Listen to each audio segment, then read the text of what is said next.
traçons le symétrique M' du point M par rapport à la symétrie centrale de centre O. Le point O est donc milieu du segment MM'. Nous traçons donc une droite passant par les points M et O.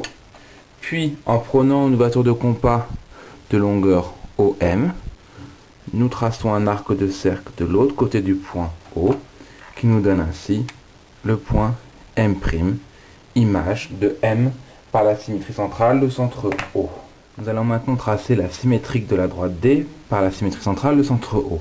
Pour cela, nous prenons deux points sur la droite D et nous allons chercher les images de ces deux points. Voilà pour le premier.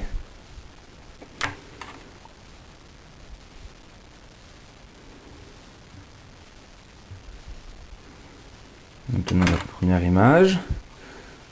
Pour le second point maintenant.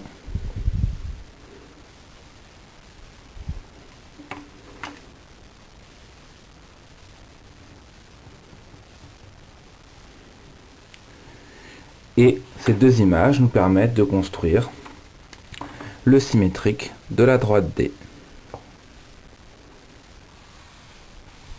Vous pouvez remarquer que cette droite est parallèle à la droite D. C'est une des propriétés de la symétrie centrale que l'image d'une droite est une droite qui lui est parallèle.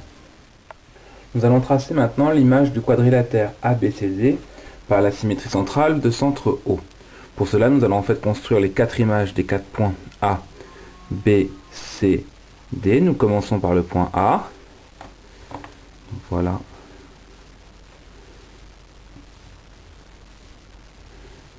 Nous tenons ainsi son image que nous appellerons A'. Nous faisons de même avec le point B.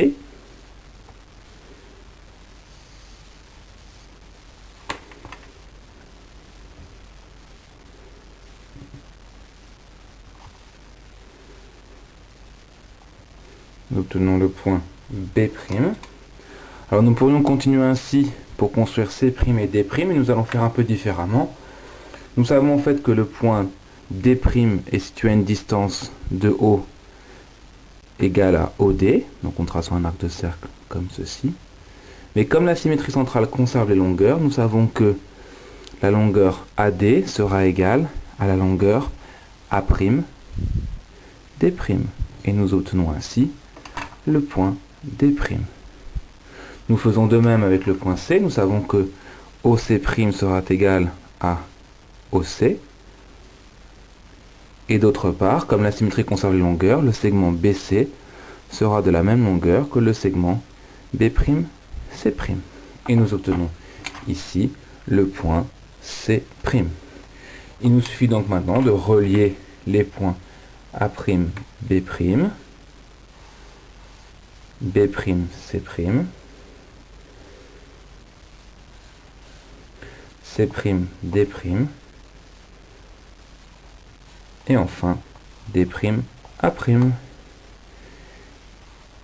Nous avons obtenu ainsi l'image du quadrilatère ABCD.